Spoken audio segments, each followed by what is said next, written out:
Welcome back दोस्तों। आज का प्रश्न पत्र हमने लिया है सामाजिक विज्ञान कक्षा 7वीं माह फरवरी का, जो कि वर्कशीट 2020-21 से है। और यदि आपने हमारे पुराने वीडियो को यदि नहीं देखा है तो आप चैनल के प्लेलिस्ट में जाकर देख सकते हैं। तो चलिए शुरू कर लेते हैं। जैसा कि प्रश्न पत्र में जो वर्कशीट है इस पर दिया गया है प्रश्न क्रमांक पहला, निम्नलिखित प्रश्नों के उत्तर लिखिए। तो इसमें देखेंगे हम प्रश्न पत्र दिया गया है, जो कि ऊपर दिए गए चित्र के आधार पर निम्नलिखित प्रश्नों के उत्तर दीजिए। ये चित्र बना गया है, इसमें चित्र हम देख पा रहे हैं अभी। इसमें बताया गया है ओजोन परत का फैलाव किस ऊंचाई तक है, तो इसका उत्तर आ जाएगा 50 किलोमीटर तक आ जाएगा। फिर आता है दूसरा प्रश्न, हवाई जहाज़ किस परत तक जा सकते हैं, तो इसका उत्तर हो जाएगा हवाई जहाज़ चूँकि आसमान में ऊंचाई तक, बहुत ऊंचाई तक उड़ते हैं, जो कि इसमें किलोमीटर नहीं पूछा गया, इसमें पूछा गया है ओजोन परत। फिर आता है तीसरा प्रश्न, बादल और तूफान आदि की घटनाएं किस परत में घटित होती हैं, तो इसका उत्तर हो जाएगा क्षोभ मंडल में घटित होती हैं। इसके बाद फिर अगला प्रश्न आता है चौथा नंबर, मतलब 12 नंबर, वायु को प्रभावित करने वाले प्रमुख कारक कौन से हैं, तो इसका उत्तर आ जाएगा वायु प्रभावित करने वाले कारक का उत्तर है तापमान, समुद्र तल से ऊंचाई, पृथ्वी का परिभ्रमण और जलवाष्प तथा गुरुत्वाकर्षण। ये सभी क्या करते हैं, प्रभावित करते हैं। इसके बाद फिर अगला प्रश्न आता है जल समीर एवं थल समीर में क्या अंतर है, या अंतर लिखिए आया है। तो जल समीर और थल समीर में अंतर देखेंगे हम। जल समीर थल समीर में अंतर, जल समीर के बारे में देखते हैं। दिन के समय स्थल भाग जल की अपेक्षा शीघ्र गर्म हो जाता है, जिससे वहां पर निम्न वायुदाब और सागरीय भाग पर उच्च वायुदाब निर्मित हो जाता है। पवनें जल में स्थल की ओर चलने लगती हैं, इसको जल समीर कहा जाता है। उसके बाद फिर आता है थल समीर, जल देर से ठंडा होता है, रात्रि में स्थल भाग ठंडा और जल भाग गर्म रहता है। पवनें थल भाग से जल की ओर चलती हैं, इस प्रकार थल समीर होता है। इसके बाद फिर अगला प्रश्न आता है प्रश्न दूसरा, विधानसभा से संबंधित जानकारी दी गई तालिका में भरिए। तो देखेंगे विवरण बिंदु दिया गया है और जानकारी का कॉलम दिया गया है, जिसमें आ नंबर आता है विधानसभा का कार्यकाल होता है कि वो 5 साल का होता है। फिर आता है विधानसभा के सदस्य को क्या कहते हैं, तो इसका उत्तर हो जाएगा विधायक कहते हैं। फिर अगला प्रश्न आता है विधानसभा सदस्य बनने के लिए निर्धारित न्यूनतम आयु कितनी है, 25 वर्ष है। उसके बाद फिर 2 नंबर आता है मध्य प्रदेश विधानसभा सदस्यों की कुल संख्या कितनी है, यहाँ पे आ जाएगा 230 है। इस तरीके से प्रश्न क्रमांक दूसरे में यह नंबर आता है मध्य प्रदेश विधानसभा भवन किस शहर में है, तो मध्य प्रदेश की राजधानी भोपाल में है।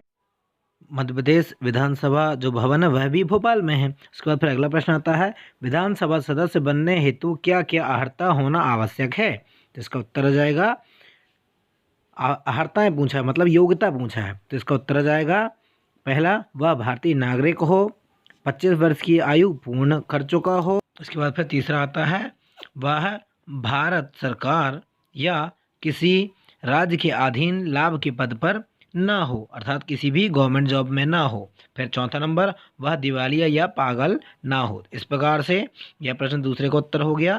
फिर आता है प्रश्न तीसरा, दिए गए चित्र को पहचान कर प्रश्नों के उत्तर लिखिए। तो ये आकृति दी गई है, यह इसमें अब पहला प्रश्न आता है यह ऐतिहासिक इमारत किस शहर में स्थित है, तो देखेंगे चित्र में बताया गया है, इसका उत्तर है दिल्ली। इसका उत्तर है दिल्ली, ऐतिहासिक इमारत दिल्ली में स्थित है। उसके बाद फिर अगला प्रश्न आता है इस ऐतिहासिक मीनार का निर्माण किसने करवाया था, तो चूंकि यह है मुगल सल्तनत का जो मीनार है, इसका उत्तर है कुतुबुद्दीन ऐबक द्वारा निर्माण कराया गया था और यह गुलाम वंश का पहला सुल्तान था। उसके बाद फिर अगला प्रश्न आता है प्रश्न क्रमांक उसी में, इल्तुतमिश ने अपनी पुत्री को उत्तराधिकारी क्यों बनाया, तो इसका उत्तर देखते हैं हम। इसमें दिया गया है इल्तुतमिश ने अपनी पुत्री को इसलिए उत्तराधिकारी बनाया क्योंकि रजिया जो सुल्तान की पुत्री थी इल्तुतमिश ने अपने जिंदा रहते ही घोषित कर दिया था, क्योंकि उसका बड़ा पुत्र नसीरुद्दीन शासन कर रहा था। अन्य पुत्र अयोग्य थे, इसलिए अपनी पुत्री को उत्तराधिकारी बनाया था। इसके बाद फिर प्रश्न क्रमांक चौथा आता है, दिए गए चित्रों के आधार पर निम्नलिखित प्रश्नों के उत्तर दीजिए। तो यहाँ पे देखेंगे दीर्घ ज्वर बताया गया है और लघु ज्वर। तो इसमें प्रश्न आता है दीर्घ ज्वर किस स्थिति में आता है। तो यहाँ पे प्रश्न आया है दीर्घ ज्वर किस स्थिति में आता है, दीर्घ ज्वर किन किन तिथियों में आता है। फिर अगला प्रश्न आता है लघु ज्वर किन किन तिथियों को आता है। तो इन सभी का उत्तर हम देखते हैं आगे। उत्तर में बताया गया है। आगे एक और प्रश्न और है, ज्वार भाटे के कोई 2 लाभ बताइए। तो इसका उत्तर है, आगे देखते हैं, दीर्घ ज्वर किन किन तिथियों में आता है। तो इसका उत्तर है जिस दिन सूर्य, पृथ्वी और चंद्रमा एक सरल रेखा में होते हैं, उस दिन सूर्य और चंद्रमा की आकर्षण शक्ति के प्रभाव से पृथ्वी पर अन्य दिनों की अपेक्षा ऊंचा ज्वार आता है। फिर अगला प्रश्न आता है दूसरा, अमावस्या तथा पूर्णिमा को। फिर उसके बाद फिर तीसरे को उत्तर आता है शुक्ल पक्ष और कृष्ण पक्ष की सप्तमी या अष्टमी को। फिर चौथे को उत्तर आता है ज्वारीय शक्ति से जल विद्युत उत्पादन की जा सकती है। फिर दूसरा आता है अनेक प्रकार की सीपें, शंख, मोती आदि वस्तुएं किनारों पर आ जाती हैं। फिर अगला प्रश्न आता है दिए गए चित्र के आधार पर जल चक्र का वर्णन कीजिए। तो हम चित्र देख रहे हैं, नदी है, वर्षा है, समुद्र है। तो इन सभी के आधार पर हमें जल चक्र का वर्णन करना है। तो इसका उत्तर है नदियाँ, नाले, तालाब, झीलें, भूमि का जल, बर्फीले क्षेत्र, सागर, महासागर आदि जल के प्रमुख स्रोत हैं। गर्मी में इन स्रोतों से पानी का वाष्पीकरण होता रहता है। ये जल वाष्प ठंडा होकर बादलों के रूप में परिवर्तित हो जाते हैं। इन बादलों से बूंदों के रूप में वर्षा होती है।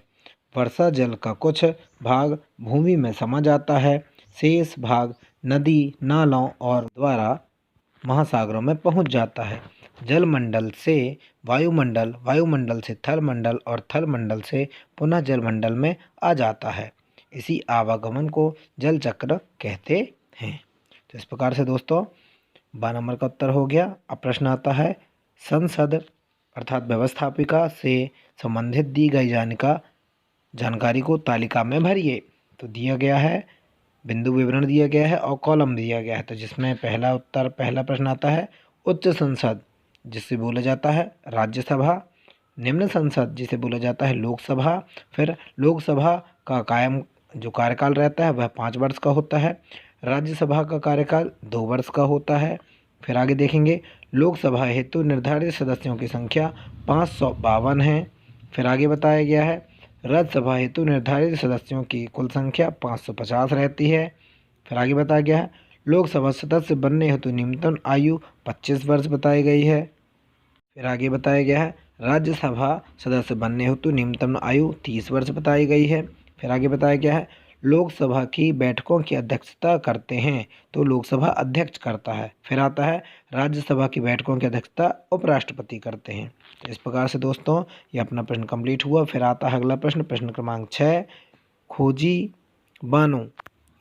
इनके पहले बताया गया है इनके शासनकाल में इब्न बतूता नामक यात्री भारत आया था। तो इसका उत्तर हो जाएगा।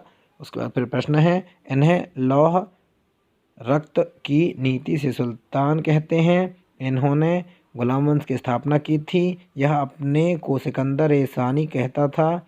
इस शासक को पानीपत के प्रथम युद्ध में बाबर ने पराजित किया था। तो इन सभी प्रश्नों का उत्तर है हम देखेंगे आगे। इन सभी का उत्तर है आगे देखेंगे। पहला, मोहम्मद बिन तुगलक के काल में भारत आया था। मोहम्मद बिन तुगलक के काल में भारत आया था। फिर दूसरा है बलबन लौह रक्त की नीति को सुल्तान कहते हैं। फिर कुतुबुद्दीन ऐबक ने गुलाम वंश की स्थापना की थी।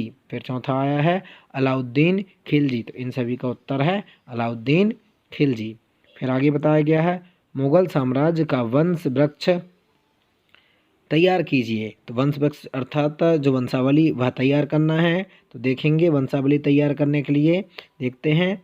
इसमें बाबर बताया गया है। बाबर का जन्म 20/4/1956 से 26/12/1530 तक बताया गया है। हुमायूं 26/12/1530 से 17/5/1540। फिर शेरशाह सूरी, इस्लाम शाह, अकबर आजम, जहांगीर, शाहजहां, आलमगीर, बहादुर शाह, शाहजहां शाह, इसी प्रकार से आलमगीर तक पूरा शासनकाल बताया गया है। फिर आता है प्रोजेक्ट कार्य, जिसमें प्रश्न क्रमांक 7 बताया गया है। पाठ्य पुस्तक एवं एटलस की सहायता से दिए गए मानचित्र में संकेतों के द्वारा बताया गया है, जिसमें हमें दर्शाना है। तो आगे आप देख पा रहे होंगे एशिया के चित्र में आप प्रश्न में देखकर, वीडियो में देखकर आप पूरे मानचित्र को आप भर सकते हैं। इस प्रकार से